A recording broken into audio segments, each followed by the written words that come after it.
Reels वाली बहू। प्रज्ञा को रील्स बनाने का बड़ा ही क्रेज है और वो दिन भर रील्स बनाती रहती है, खाते पीते घूमते फिरते, घर में कॉलेज में।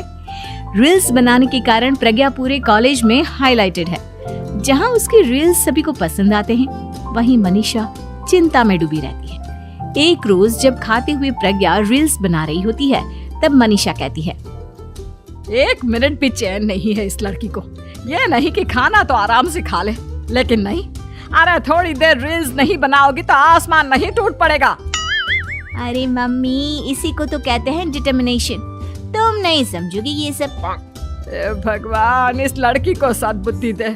जब देखो तब टेढ़ा बाका मुंह बनाती रहती है। मनीषा की बात का प्रज्ञा पर जरा भी असर नहीं होता और वो खाते खाते रील्स बनाती रहती है। दिन बीतने लगते हैं और देखते देखते प्रज्ञा का कॉलेज भी खत्म हो जाता है। आए दिन कोई ना कोई मनीषा को प्रज्ञा की शादी करवाने का सुझाव दी जाता है। सब ठीक ही कहते हैं, प्रज्ञा की शादी कर देनी चाहिए। अपने घर के काम काज में व्यस्त हो जाएगी तो खुद ही ये रील्स और नाच गाना बंद हो जाएगा। मनीषा और प्रेम प्रज्ञा के लिए एक अच्छा लड़का ढूंढने लगते हैं और तभी विकी का रिश्ता प्रज्ञा के लिए आता है, जिसने प्रज्ञा को उसकी रील्स देखकर पसंद कर लिया था। अगले दिन विकी अपने माता पिता के साथ प्रज्ञा के घर पहुंच जाता है और प्रज्ञा साड़ी पहने हाथों में चाय की ट्रे लिए उनके सामने आती है। जब विकी को पसंद है तो हमें भी बहू पसंद है। बहन जी, आप बारात की तैयारी कीजिए। एक बार लड़का लड़की अकेले में बात कर ले तो अच्छा रहेगा। हाँ हाँ, क्यों नहीं। मनीषा विकी को प्रज्ञा के कमरे में भेजती है, जहाँ प्रज्ञा पहले से ही रील्स बना रही होती है। तभी विकी कहता है, आ गए आपके साजन जी। हमारे साथ ये रील्स कंप्लीट करती तो और भी अच्छा रहता। अच्छा जी, अब आ ही गए हैं तो बना ही लेती हूँ आपके साथ। दोनों मिलकर रील्स बनाते हैं। जब वी मीट और तुरंत पोस्ट भी कर देते हैं। फिर विकी कहता है, जब आप साड़ी में चाय लेकर आए तब मुझे लगा कि कहीं मैं गलत घर में तो नहीं आ गया। अब सही है। दोनों की शादी पक्की हो जाती है और शादी के दिन भी प्रज्ञा रील्स बनाने से चूकती नहीं। यहाँ तक कि बारात के समय भी नाचते हुए रील्स बनाती है। सभी लोग प्रज्ञा की तारीफ के पुल बांध देते हैं और प्रज्ञा नाचती गाती अपने ससुराल चली जाती है। सब कुछ अच्छा चल रहा होता है। प्रज्ञा यहाँ भी दिन भर हर चीज की रील्स बनाती रहती है। लेकिन कुछ दिनों के बाद जब सुनीता कहती है, बहू, ये रील्स के साथ साथ कुछ काम भी कर लिया करो। वैसे तुझे और क्या क्या बनाना आता है? मम्मी जी, वैसे तो सब कहते हैं कि मैं सब कुछ अच्छा बनाती हूँ, लेकिन मुझे लगता है कि मैं मैगी अच्छा बना लेती हूँ। हाँ, कॉफी भी अच्छा बना लेती हूँ और मुंह तो सबसे अच्छा बना लेती हूँ। हैं? अच्छा अच्छा। सुनीता अपना माथा पकड़ लेती है और कहती है, बहू, कुछ खाना बनाना भी सीख लेती। मम्मी जी, मैं लंबी प्लानिंग कर रही हूँ। जल्दी ही मैं इतनी फेमस हो जाऊंगी कि मुझे पैसे मिलने लगेंगे। हम दोनों सास बहू राज करेंगे, राज। नौकर काम करेंगी और लोगों की तो लाइन लगेगी हमसे मिलने के लिए। तेरा दिमाग खराब हो गया है क्या बहू? हंसी मजाक तक ठीक है, लेकिन इस तरह घर नहीं चलते। जितना जल्दी हो इस घर के तौर तरीकों को सीख लो। प्रज्ञा मुंह घुमाकर चली जाती है और तुरंत उसी वक्त एक रील बनाती है। ये देख सुनीता का गुस्सा 7वें आसमान पर चला जाता है और विकी के घर आती ही सुनीता उसे सब कुछ बताती है। विकी भी अब प्रज्ञा की इन हरकतों से परेशान हो जाता है।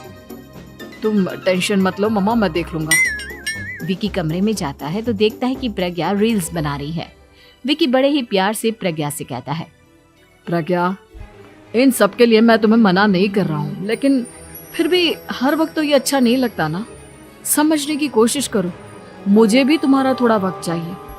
मैं जब ऑफिस से आता हूँ तो मुझे समय देने की जगह इसी में लगी रहती है। तुम ज्यादा ही सोच रहे हो। तुम भी मेरे साथ रील्स बनाओ ना, तुम्हें भी बहुत अच्छा लगेगा। तुम्हें इज्जत से कोई बात समझ में नहीं आती क्या? दिमाग खराब हो गया है तुम्हारा इस चकाचौंध से। अगर तुमने अपना रवैया नहीं बदला तो मैं तुमसे दूर चला जाऊंगा। तुम ही रिश्ता लेकर आए थे, मुझे लड़कों की कमी नहीं थी और ना आज है। विकी दरवाजा पटक कर चला जाता है। धीरे धीरे विकी प्रज्ञा से दूर होता जाता है। एक रोज मनीषा प्रज्ञा के ससुराल उससे मिलने जाती है। तब सुनीता उससे कहती है, बहन जी, अब आई हैं तो कुछ दिन यहाँ रहकर जाइएगा, आप ही का घर है। हाँ मम्मी, बहुत दिन हो गए तुम्हारे साथ एक भी रील नहीं बनाई मैंने। प्रज्ञा तुरंत अपने फोन में रील्स ऑन कर लेती है। ये सब मुझसे नहीं होता।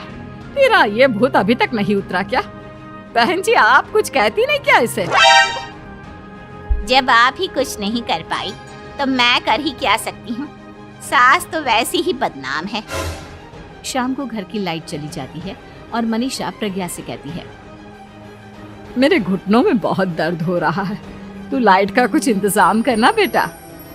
अच्छा, कैंडल जला देती हूँ मम्मा।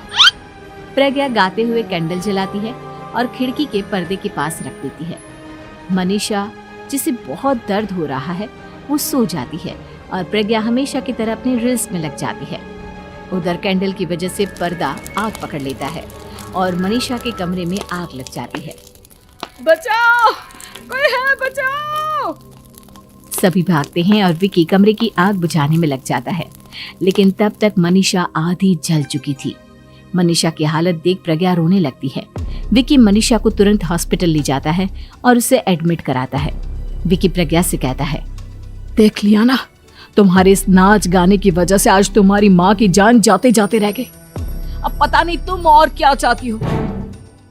उधर डॉक्टर कहते हैं, इनकी हालत बहुत नाजुक है, आधे से ज्यादा जल चुकी है।